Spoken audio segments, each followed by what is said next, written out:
Hello, Tim. This is Stefan.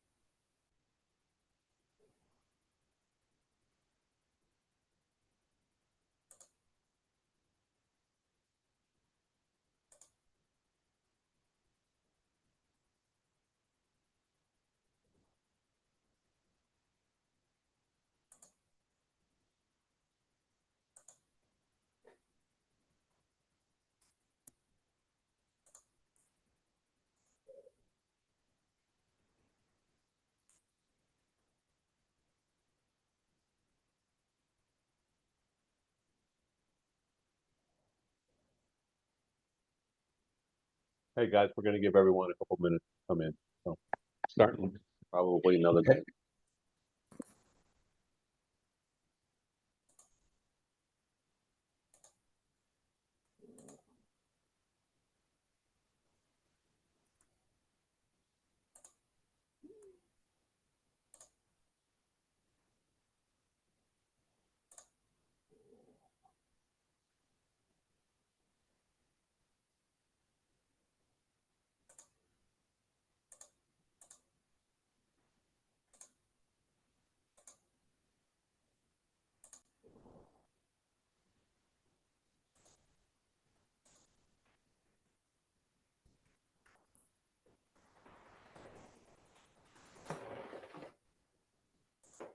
Okay, so let's just get started a little bit on the administrative items.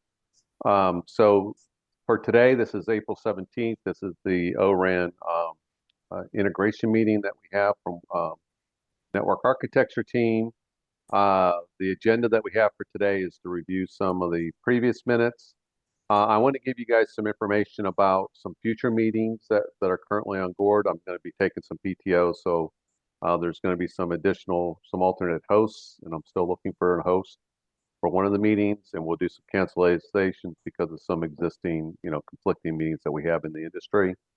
We'll start talking about release 4 objectives and identifying use cases. I see that the team has started looking at that, so that's good, and we'll review some of that. Again, we want to draw this stuff out to at least identify what we want to try to do next. And then there is going back to the Crate Oak Cloud cluster. There was a discussion. We'll talk about the discussions on that Crate Oak Cloud cluster. There was a meeting yesterday, so we'll have some discussions on that. And then there's a new discussion point that came up from that group to the team about what to do with respect to the API between FOCOM and IMS. So we'll get to that point after we're done looking at some of the objectives. That's all I have for today. Is there anything else that people would want to discuss? Okay. All right. So the first point is to look at the meeting minutes from April 10th. So these are the meeting minutes from April 10th. Does anyone have any objection to approving these minutes? All right, I'm not seeing any.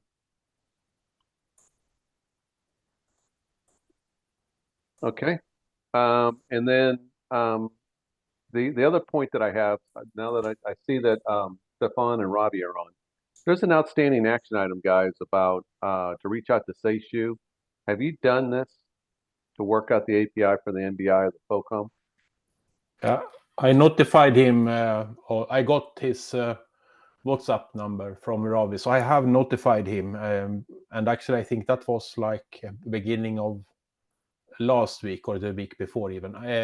He said that he was going to take a look, but I think we shall remind him again then. Okay. We have not had any meeting with him. I just asked him to review. All right, so let me know if you need me to nudge him as well, but I'll leave it with you guys. I'm just reminding you to remind him, I guess.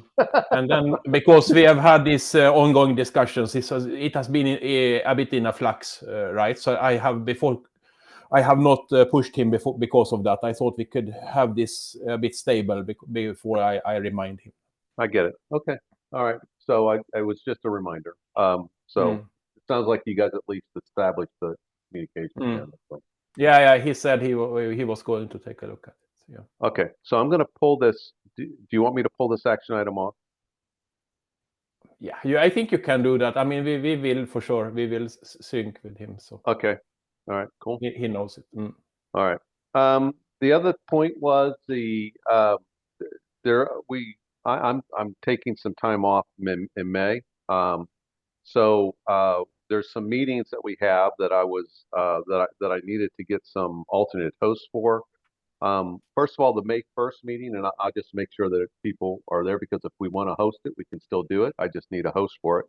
I'm going to tentatively cancel the May 1st meeting. I think everyone's at the DTIF, the NEFIO Summit, ONE Summit. So does anyone have any objection to canceling the May 1st meeting?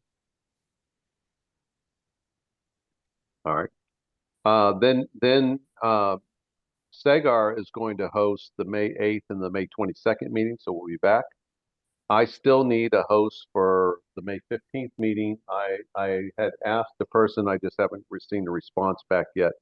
But certainly, if you want to host, just let me know, and I'll be happy to put that in there. If not, we'll have to cancel the meeting if we can't find a host, right?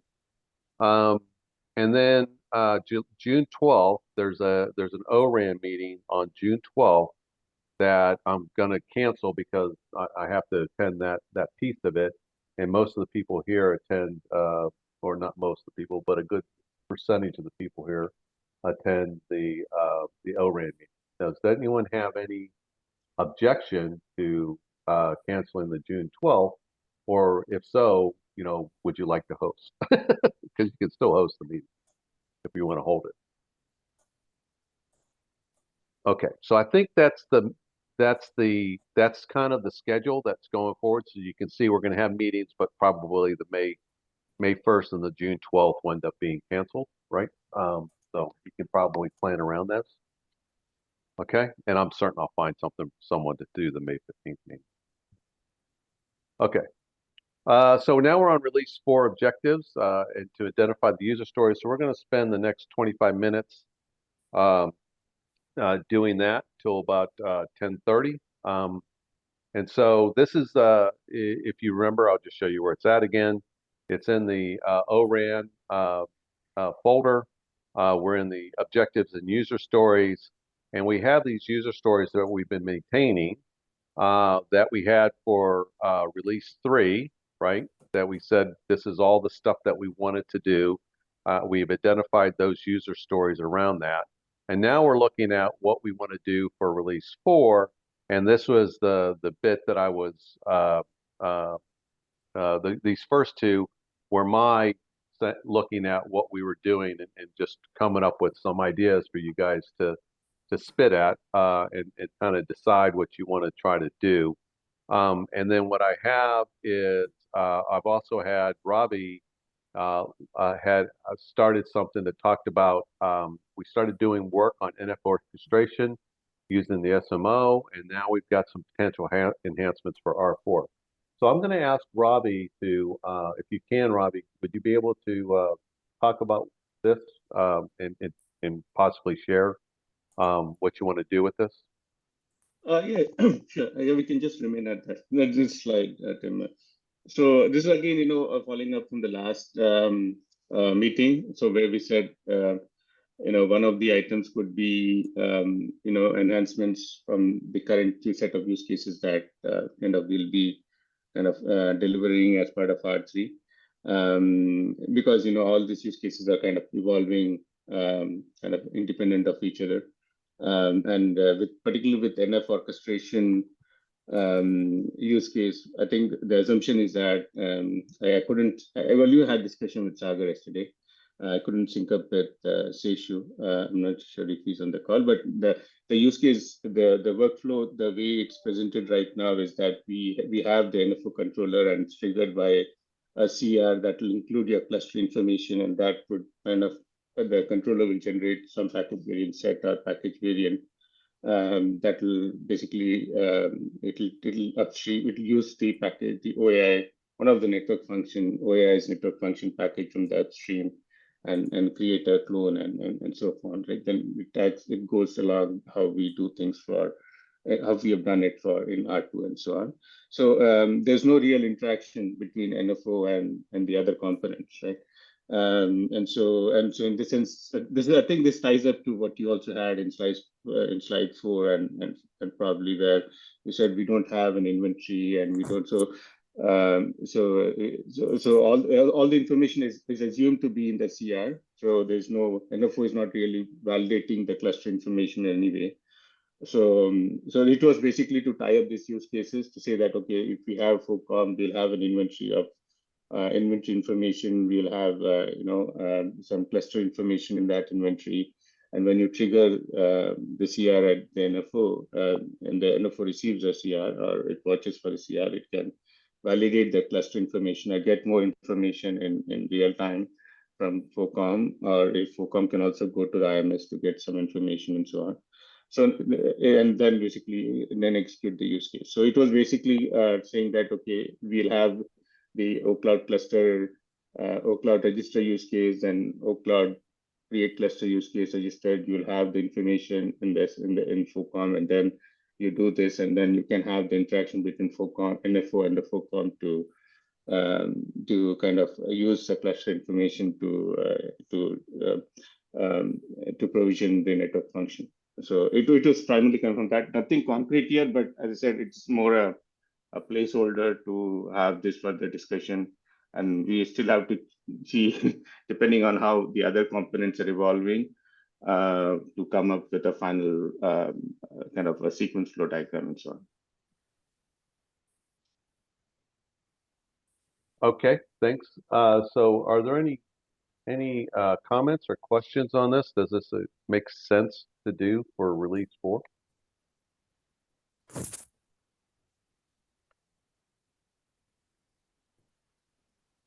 But I'm assuming, right? I don't know, because it looks like everybody is going to get their own FOCOM implementation or IMS implementation. So I'm not sure what the consensus is here, because OCloud create cluster requires a FOCOM IMS, and then and even in our deck we had some assumption that the IMS is registering to the FOCOM, and then you'll be pulling the DMS ID information. I don't know what the final picture is going to be, but I'm assuming there'll be multiple of these implementation. But at the end of the day, I'm assuming we'll all have one implementation, and where and the functions can interface with each other and so on. Yeah, I think that was, but Stefan, help me understand that. I think in the current state of the create cluster or the cluster use cases, there's an expectation that in the follow-on release is that we'd have some keeping of the inventory and exposure from FOCOM into a broader SMO inventory. Is that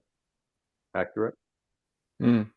But I think that is okay here to have as our 4 enhancements and this resource inventory DB in FOCOM then after executing OCloud register use case. So that I think is okay. OCloud cluster information in FOCOM DB after execution, yeah. That I think is okay. I'm perhaps more wondering about the R3 assumptions here.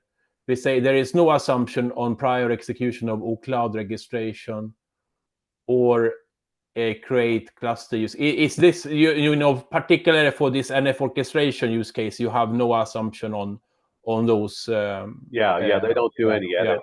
Yeah, that's right. Yeah. And the second bullet there on the R3, you assume OCloud IMS registers and FOCOM queries for the IMS. For the IMS, are we really covering that anywhere? I mean, we have this cluster registration user story, but that one we said that one was almost targeted for some sort of a non-ORAN use case where you don't even have an IMS at all. But here you say here it would be one where we actually FOCOM would discover some existing DMSs then from the OCloud. That interface will also need to be then further understood. How will FOCOM query for? I don't think we have really discussed that in detail. It is part of the. I mean, as I said, when we have the deck. I mean, there was. I mean, I'm referring. I can just. I'm not sure. Do you have that? Can I have the screen for some few minutes? Yeah. Go ahead. Sure.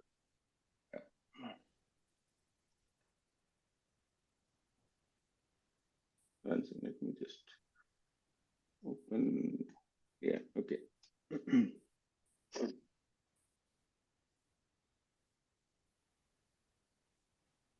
Yeah. So there was. I mean, this is the. The expected sequence diagram. So here there's no real. I mean, we don't show any interface between the FOCOM or the NFO or the FOCOM IMS and so on. But then there was this diagram that we also had in this deck.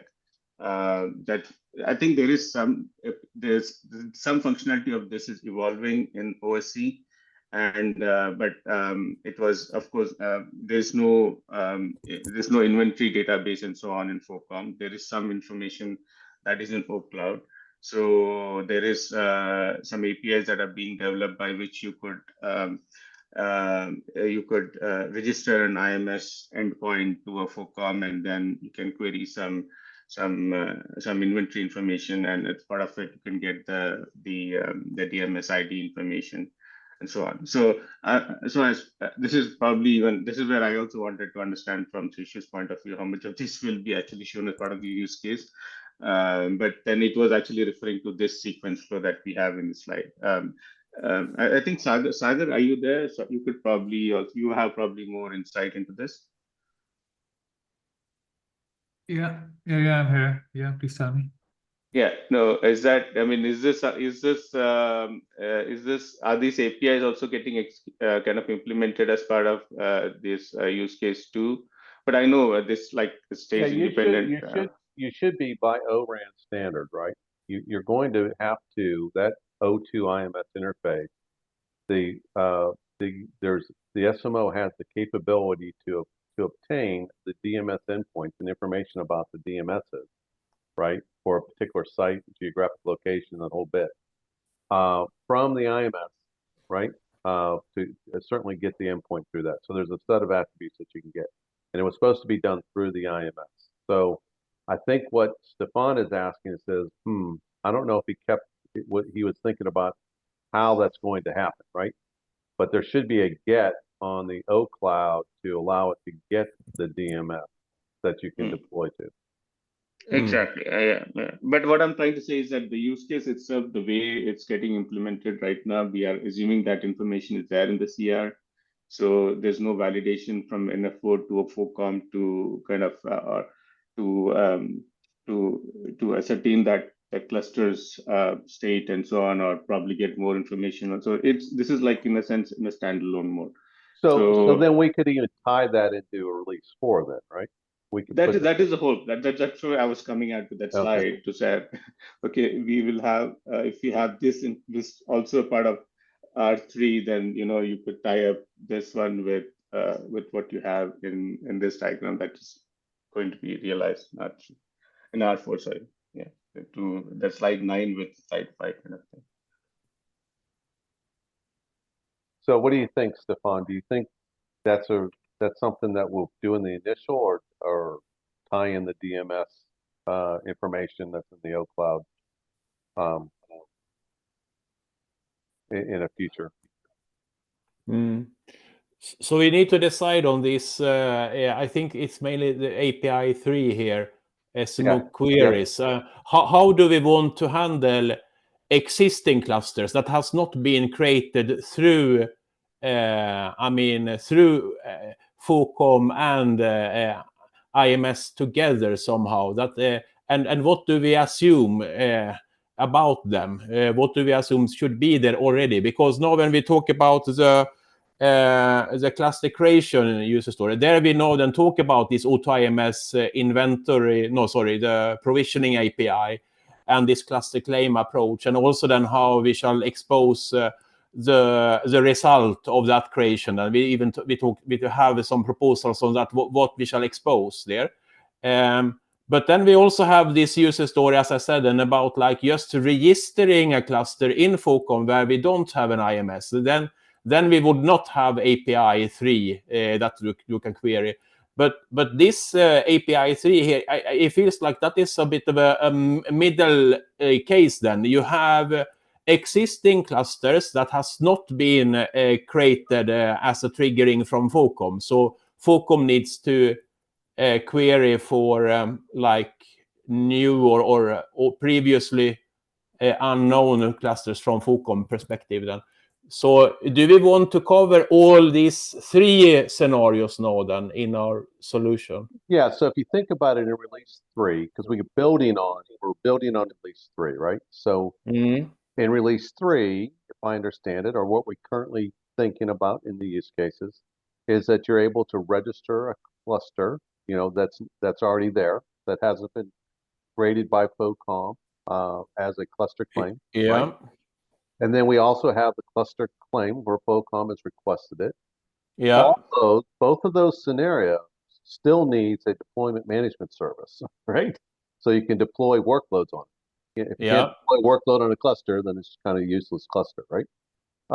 And so both of those use cases would have to take into effect or take into account the fact that I need to understand what DMSs are associated with a with that cluster, right? That will you will provide the management services for what's on that cluster, right?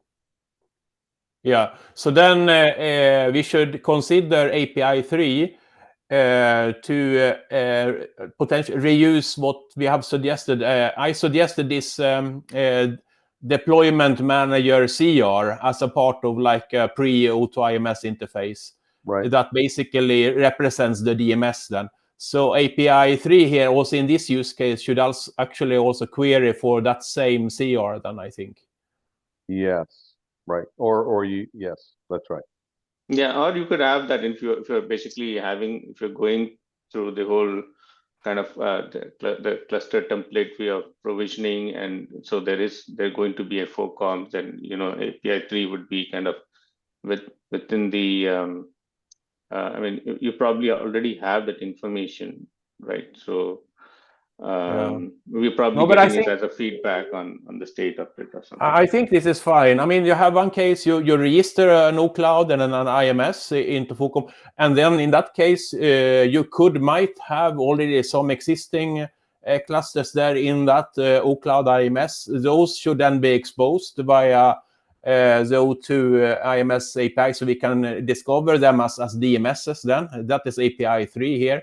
Then FOCOM can, from that time on, FOCOM can then decide to create new clusters, or the user creates new clusters via FOCOM.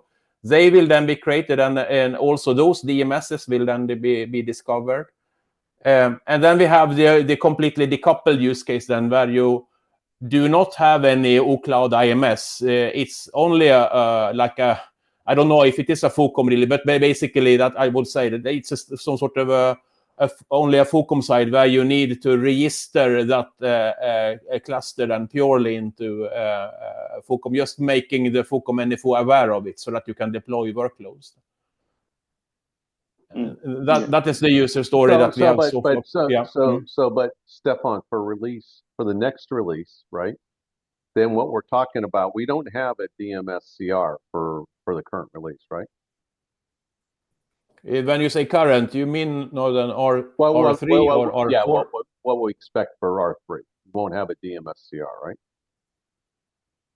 It depends. I was actually suggesting we should have it there already. You're going to be able to do that in time. Yeah, we need to agree first on that it is that we shall have it at all, right? I mean, we need to have something, either that one or something else. Then we need to have something for FOCOM to be able to fetch the credentials for the newly created cluster. So we need to have that one or something else. Yeah. All right, so the assumption then, it sounds like the assumption at this point still holds, right? And that they're making, that there'll be a DMS, there'll be DMSs that you'll be able to obtain. Is that accurate?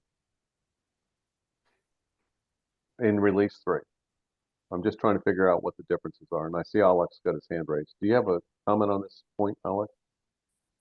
Yeah, sorry, I'm in the transit, so there might be some background noise.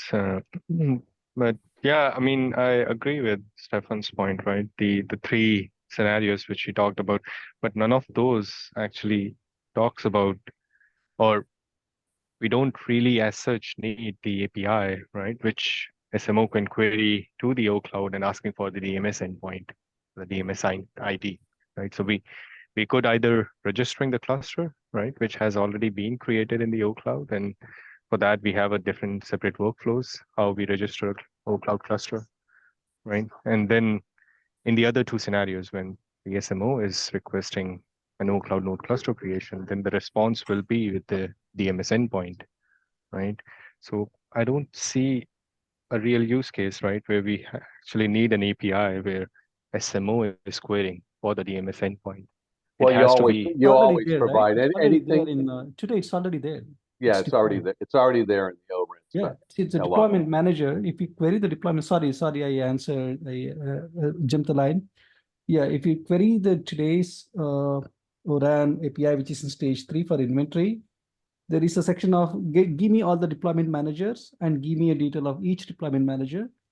If you look at the specifics and the existing reference implementation in OSC, they return the list of clusters and the kubeconfig file, credentials, etc. I think that's the information is fed to NFO to deploy workloads. So are we talking something else other than that, Alok, or are we talking the same thing? I was thinking like, okay, we are having an OCloud registration use case, right? And there, when we are registering an OCloud, it exposes all the clusters that exist with The use case, yeah, I understand capacities and the capabilities, right? So true, but the thing is, I think I was thinking about the case, for example, a SMO is handling this and some other SMO may wants to take over the OCloud. Just that scenario where it has to learn about the existing infrastructure of an OCloud. Well, yeah, I always say architecturally, it's bad. It's bad architecture to assume a notification without the ability for the client to provide a retrieval of that resource, right? So the registration's just a one-way notification acceptance, but if you're holding the information and you are the authoritative source in the cloud, you better give them the ability to retrieve what the current information is on it, right? So it's in the ORAN spec, it's in the OSC deployment. So I'm saying, guys, we probably need to support this, right? On the get side. My point was, when do we think we're going to have that information that we can report on in the IMS? Then I wonder, I have always questioned this, even in the ORAN use cases, then why this first registration should be triggered from the OCloud side and not just from like an administrator that wants to register that OCloud into FOCOM. It's a security thing, right? So they always just say the entity is approaching the manager, right? It tells them about himself. So it's a pattern they use. But it would require that we have some sort of in the OCloud, and we basically will first register the FOCOM and some credentials and endpoint, and then FOCOM and then OCloud can register itself in. It will become a bit of a circular evidence. I'm not dealing with the SMO, but yes, you're absolutely correct. When a FOCOM service, right, gets instantiated, it's going to register itself and the services are provided to what they call the SME, and they're going to register all the data it provides to the DME, and it's going to blah, blah, blah, and it's going to go through that same credential piece. It's the clients, those underlying pieces for zero touch and security purposes that will start the communication path, right? In this case, we just say register the OCloud, and it's to get the IMS endpoint, right? That's the primary purpose of the registration of the OCloud is to get the IMS endpoint. I, as FOCOM can get the IMS endpoint. Yeah, Right? I'm fine with having that API 1 exposure on FOCOM side. I'm just wondering if we really need to implement that it is like the IMS side that is triggering it. It could just be a user registration request. Follow the pattern, Stefan. I think that's going to be the pattern that they'll use. The registration is from the IMS up to FOCOM. That's what the expectation of the industry. So we can follow that pattern as well. Yeah. Okay. All right. So, but what I have here, it still hasn't asked the question. And so it's 10:30 though, but I just want to get the question is, so on the DMS, do we think the DMS is a release 3 piece that they can make the assumption, or do we think that DMS information is a release 4 activity to the group? So as I said, we need to have something. Okay. So if it is a pre-implementation, or if it is exactly the O2 well, inventory we're all pre-implementation. Release 3. Everything is pre. Yeah. Okay. I think we need something. All right. So I'm gonna so their assumption still holds, right? Is what the point is. Okay. So that's what I'm going to document. Assumption still holds for release 3. Alok, you have your hand raised. I just want to make sure that it's on a point that you want to make. Or it's not. Okay, so we'll hold. Okay. All right. So I think that's all the time we have today for this. Again, I would suggest that you go through here. You can make comments and edits. Again, this is me just, spitballing. So if you think that there's a better way of saying something, certainly comment if you want me to make the change, or you can make the change yourself. I'm not too worried about it right now, because we're going to go through each one of these points and look at them again as a group. But, certainly you can make points earlier, or you can do what Robbie did here, where he said, hey, look, this is kind of what we're expecting on, and here's some enhancements, which is also good because it gives background, right? So, okay. All right. With that, I'm going to give it back to Stefan, where to talk about your use cases, the Cray cluster use case. Oh, what I'll do here is, I'm sorry. What I'm going to do is I'm just going to give a little introduction to what happened yesterday. Then I'm going to let you take over, right? So we did have a meeting. You can see the meeting notes here, right? We did do a review of the Cray cluster use case. The important thing is that as you go through that presentation, we think that we cleared the hurdle of what we need to do in the IMS, and now we're talking about FOCOM, the FOCOM aspects of it, which is around slide 12. Now, when we were starting to talk about the FOCOM aspects of it, there was a question of this FOCOM IMS API for Kubernetes. And if you look at it, so then there was a question that came up and says, let's go take this back to the ORAN integration group and find out which approaches they want to take. And I said, okay, I'll take that on. And so what I did was I created this presentation just for my sanity purposes, but it helps, I think. And I'm trying to get it to open. I don't want to open the preview. There we go. Okay. So, there was some background on this that we started with, whether we wanted to use the two salient points were, do we want to use the Kubernetes API server and thus the K8s API for it, or do we want to use the O2 IMS REST API just as you would for like the inventory service? But in that case, the O2 IMS operator that's in this use case would have its own endpoint, that it would not use the Kubernetes API endpoint. What we said was, as we went through there, regardless of whatever API we use, we'd still use KRM. You'd still have CRs. The cluster request, the cluster claim request, or cluster request, whatever we call that CR, would still be CRM related, or CRMs. And so the current approach, if you look at the use case, is to use the K8s API with Kubernetes API server, right? So that's some background.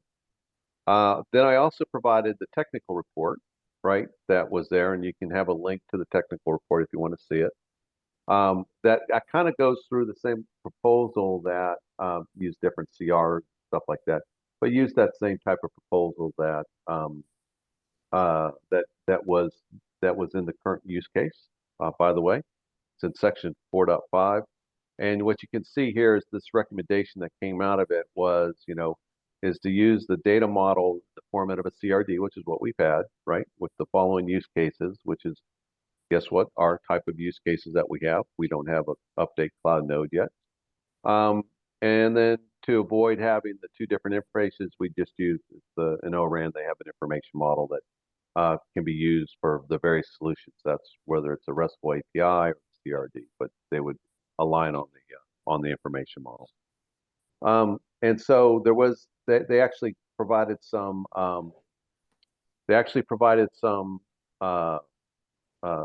CRs, examples of how that would look. And if you look at it, it's fairly similar. One of the things that I noticed that came up is that they also had in the TR, one of the discussions we had yesterday was on the Open API schema. How does the client know what the schema is for these CRs, right? And so actually the TR did do some work in that regard of how you can obtain the schema for the various CRDs in order for the FOCOM to do the validation, right? And then it also has these other aspects here that talks about, the different API pieces of it. And you can see kind of looks like what we were talking about, right? How to get the spec and how to get the piece of it. So the RESTful API, go back. So the RESTful API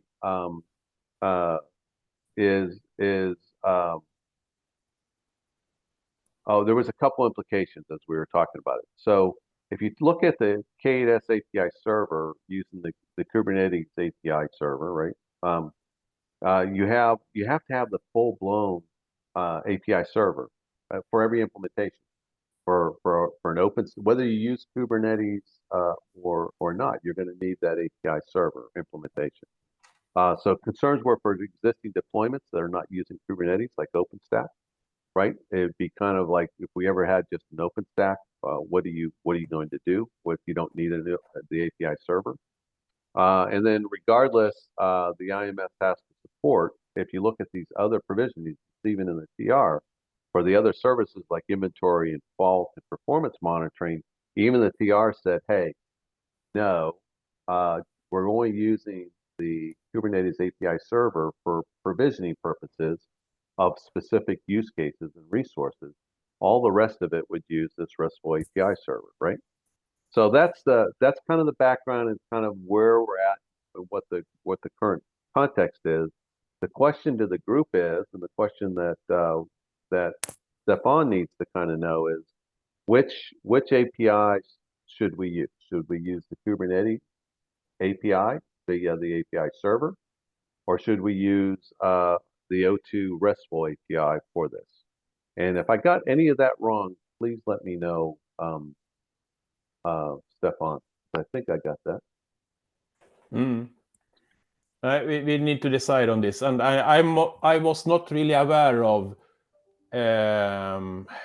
that we need to decide.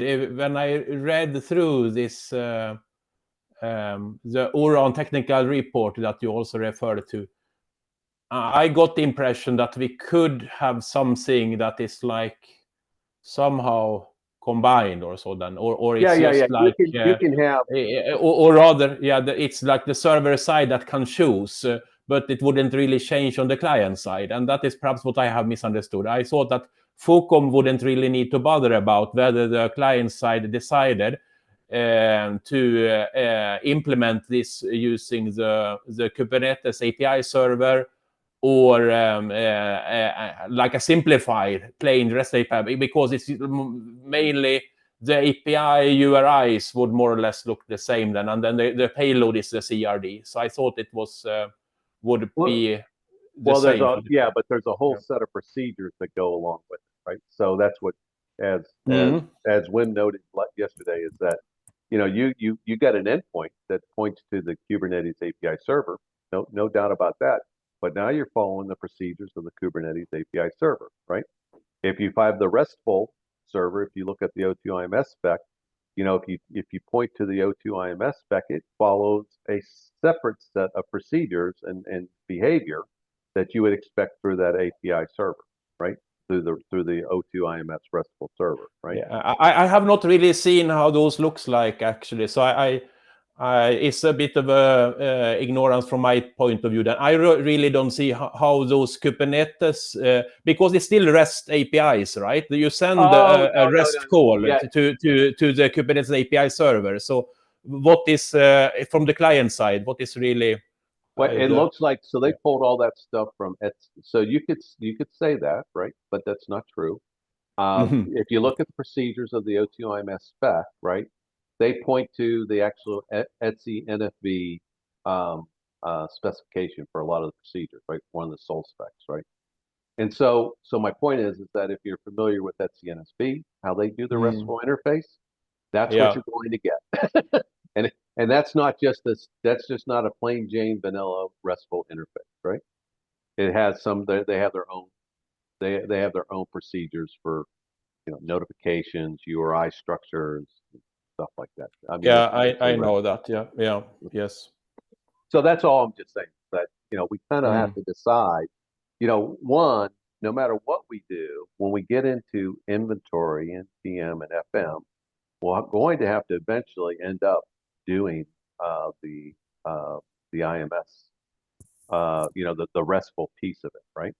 What this does just says for provisioning, right, we can use the Kubernetes API server for that, right? But what we're trying to do is make sure that the CRD is the important piece, right? So what is the group think? That's what it's come down to. But look, you should comment. I think that from an Ericsson point of view, we have been a bit doubtful for having actually the plain Kubernetes API server exposed on our IMS implementation.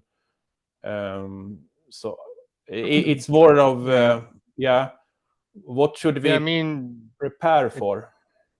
I think the TR itself, if I recall correctly, it states like in the recommendation, okay, it has to be a RESTful, right? A REST API, right? And then with a CRD from the implementation, the CR, CRD, I think that which is could the be conclusion sent there. over the RESTful, right? Yeah, exactly. You That is, I think, what was. Yeah, that at least that's the conclusion we, as from Ericsson side, that we have drawn it, right? So you will have ultimately the CRD or the CR, right? That will be sent, but in a RESTful format, right? But what you say, look, what I think what you say, Tim, is that you're saying that it is RESTful API is not really sufficient, even that then. I mean, it could be a RESTful API according to the like Sol 5 or Sol 3 semantics with those request constructs then. It could be something completely new, or it could be a RESTful kind of what I still see as a RESTful API implemented by the Kubernetes API server. So it's still a lot of different variants we could have. We need to be more specific than when we say RESTful API. And that's what I was trying to get at, right? Was that's really, there's two approaches. And what I was trying to say was that the other, even within the TR, and Alexis is on, he wrote that TR. So, I'll defer to him. But from the TR, it's other services like PM and inventory and fault will have to follow the O2IMS specification for those RESTful services, right? Which is based upon, as I said, follow the trail all the way down to SCNFB, right?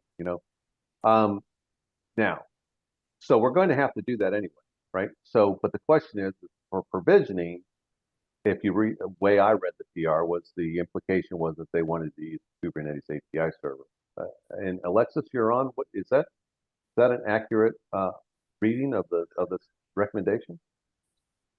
Yes, pretty much. And for the only reason that that's a little bit of an unsaid in the TR. That's a Oh, little sorry, bit I of got what? a mute. I got muted. Sorry. Is to enable a GitOps kind of approach for operations, right? If we don't do a CR like or a CRD using Kubernetes API, then how do we follow the GitOps methodology we're trying to obeyed by in Nephew? Sorry. So that's really more about the operation and the GitOps operation rather than anything else when it comes to the CRD and when it comes to the lifecycle management of the objects. I see. And that was one of the intention behind the ability, right, to leverage more of a CRD kind of approach rather than the REST base. But I thought on the Crate cluster as well, if I looked at the current use cases, we are utilizing the underpinnings of the GitOps, right? Correct me if I'm wrong, Stefan.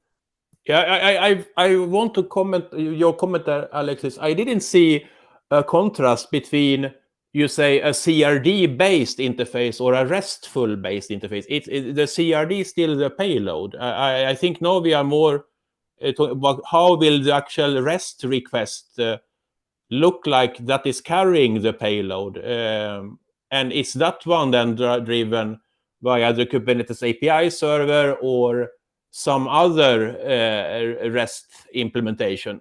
I think the payload in both cases would still be CRD. the CRD construct. Yep. Yeah. So I'm not debating the payload. I'm debating the delivery mechanism. Yeah. In one end, you can deliver using a imperative kind of REST-based approach. In the other end, it could be delivered through more of a here is the data here is the payload. It's in that Git repo and sync to the environment from that Git repo. So more of a GitOps approach, right? So that's what I'm trying to say. It's more the operational aspect of how the payload is managed and lifecycle rather than the payload itself. Because I think the payload, we agreed, it's the same regardless. Mm. Why do you see it as imperative? Just because it's not the Kubernetes API? Will it be out? It could be some sort of an asynchronous order management API, like you say, like this submit request, and then the request is the CRD, and then is that necessarily have to be imperative? I thought that we could have a declarative interface. Well, I recommend in the TR, the technical report, I do outline. It is outline some of the benefit, right, of using a declarative approach compared to an imperative approach. And that's really what I'm trying to get to. Now, if you tell me through a fully RESTful blown kind of API, I can have these benefits, and then I think it's a moot point. Let's go with it. But that's my experience has shown me that if you just write a RESTful kind of an API layer, you can't store the config in Git. You can't lifecycle it through Git. You can't go back on revisions. There's a lot of the auditability of the payload itself is lost. So there is a lot of things that you don't get with imperative versus declarative. And that's pretty much all about what the TR is about. So, but the question that I was raising in the TR is really between FOCOM and IMS for provisioning. And my recommendation, or the TR's recommendation, is that to be leveraging the Kubernetes API, because anyway, FOCOM already communicates to the Kubernetes API for DMS. So it's not like FOCOM needs to create a new client for IMS. FOCOM already communicates to the Kubernetes API of the targeted cluster for the DMS purposes. So the intention was to say, let's not reinvent the wheel. Let's use what is already approved for DMS. Let's stick with that and use it for IMS provisioning, where at least from the TR and what we came out with, it makes sense. That was the intention, right? But it's not. The TR doesn't say neither that it's a mandatory, because the RESTful, because ultimately Kubernetes is a RESTful-ish kind of a implementation, and you could get by just implementing the REST-based interface being exposed by Kubernetes. So that's also a possibility, and that's what is outlined in the TR. But ultimately, that REST-based interface, I mean, if I'm an IMS provider, I'm not going to implement, if I'm an IMS provider in Kubernetes, I'm not going to just add a shim layer of REST on top of the Kubernetes API. I'd rather just expose Kubernetes API.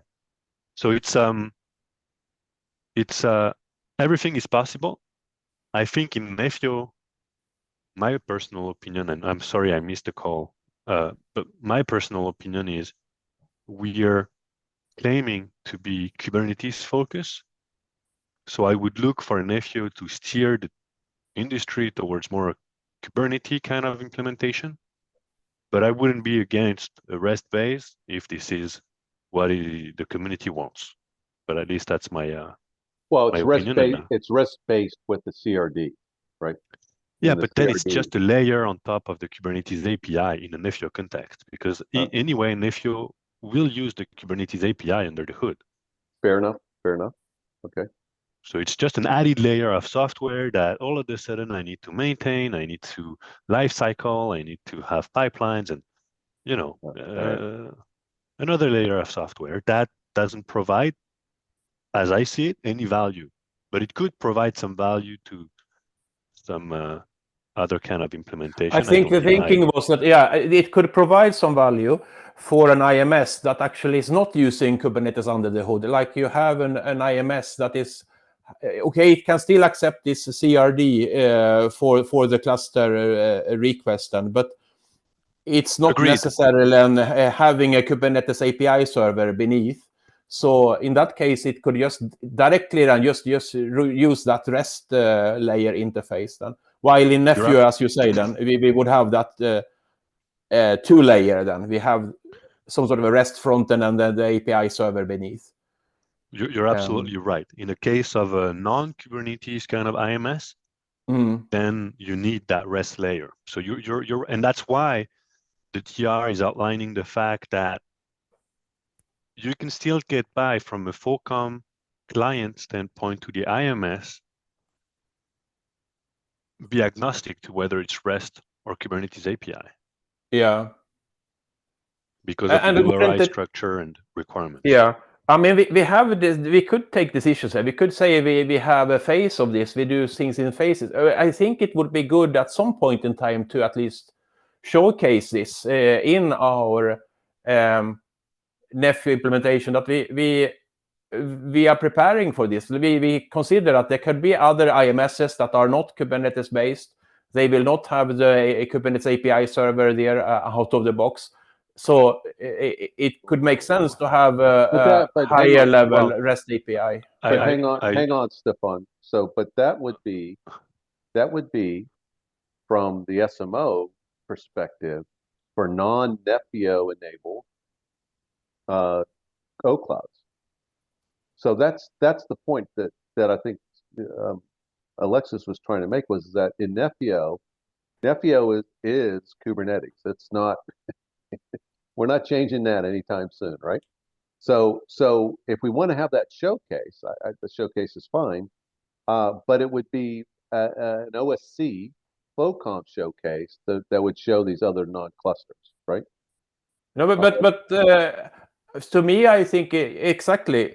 I would like to showcase that the FOCOM side will use the same interface southbound, no matter of if it integrates southbound towards like a Nefio-based IMS or it integrates southbound towards a non-Nefio, non-Kubernetes-based IMS.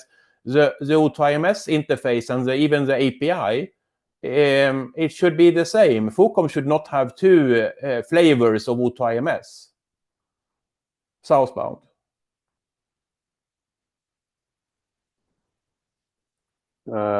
Alexis? I mean, I don't know. Well, I'm sorry, because I'm very sorry, gents. I'm double doing two things at the same time. So clearly, from my standpoint, in Nefio, it will always be Kubernetes. So if you're asking me whether I should implement something that is agnostic to Kubernetes in Nefio, I will tell you no. I'm not going to implement something for a future that doesn't hold in the context of the Nefio community. Now, if you tell me I want to have a client that is used by Nefio, but that can be used by other kind of platform to abstract the OCloud or for the IMS, fine by me, but this is not an Nefio discussion. This is a discussion about an IMS implementation that will work for Nefio, but will work also in other kind of scenarios. Wait, Alexis. Are you then proposing two flavors of OTIMS? That makes me very worried. That you say Nefio could have one flavor of OTIMS and then others could implement their own API. No, I'm not suggesting two flavor. I'm suggested in Nefio, we don't care about other flavors than Kubernetes. That's the only thing I'm saying. Nefio is all about Kubernetes. No, so but why wait, would no. I create?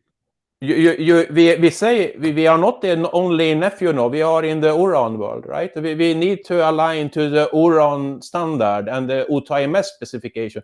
Then I don't think we can say that we are just doing what we need to do for Nefio. We need to have the alignment towards the ORAN standard.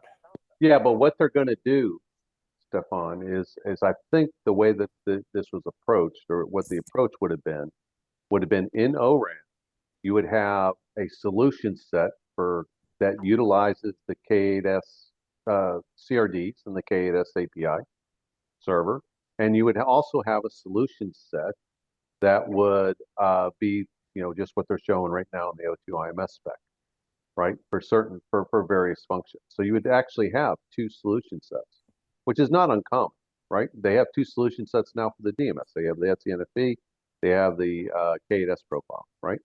So it's the same type of thing. And just like the NFO has to worry about two, we would worry about two for these particular functions in FOCOM. Well, yes and no, because that's where I tried to be careful in the TR, where if FOCOM is solely a REST client towards a REST URI, the server can still be the Kubernetes API, right? So the way the client is implemented in FOCOM could be REST, could be Kubernetes. It doesn't matter. For me, it doesn't matter.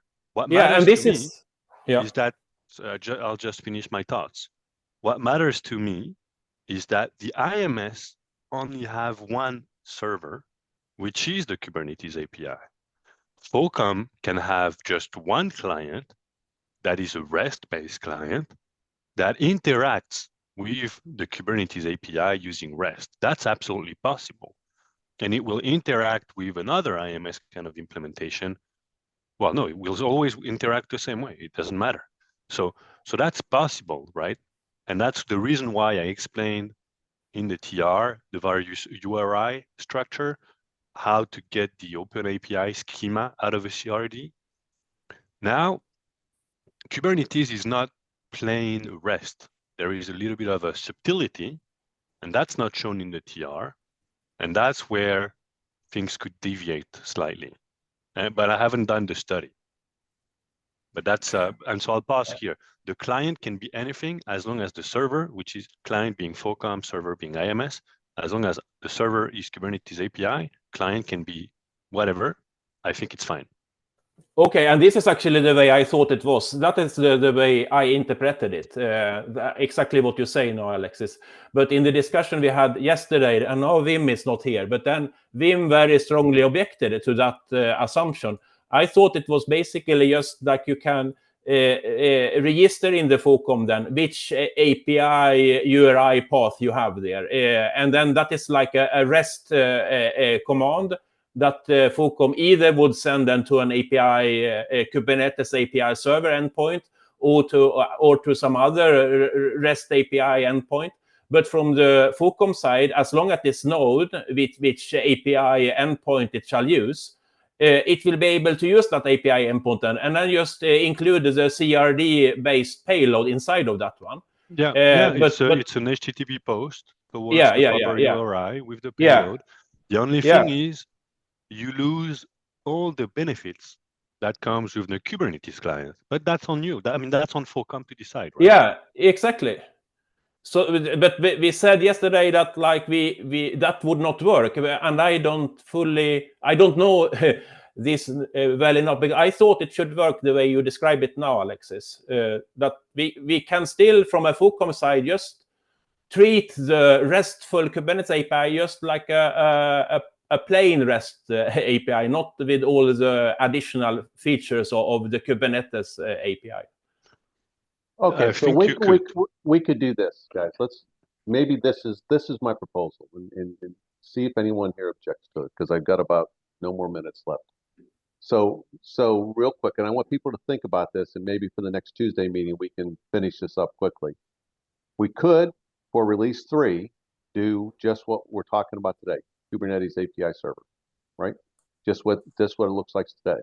When we integrate inventory, we're going to have this discussion again, right? Because there's already inventory resources and there's an O2 IMS protocol. We can have this discussion again at this point and adjust as needed in order to incorporate the inventory PM and FM in future releases. That would be my proposal, based upon all the discussions. We've got a little, I don't know if we're all convinced yet, but certainly release 3 could be a proof of concept that shows the API server. We bring in release 4, which has the inventory PM and FM, and we see if it still holds, our first initial assumption. Does that seem like a way forward to the group? Yeah, it sounds like it is okay then. Actually, the way I think it would be then is that, you can have the API server in the Nephew implementation. FOCOM would actually still be able to work towards that API server implementation and towards some other non-Kubernetes based implementation. So next Tuesday we'll ask that question again to the group and see if there's any objections, right? Yeah. All right, guys. So it is 11, or 11 my time. So 2 minutes after. I apologize for taking a little bit longer. So again, the next session for this is next Tuesday.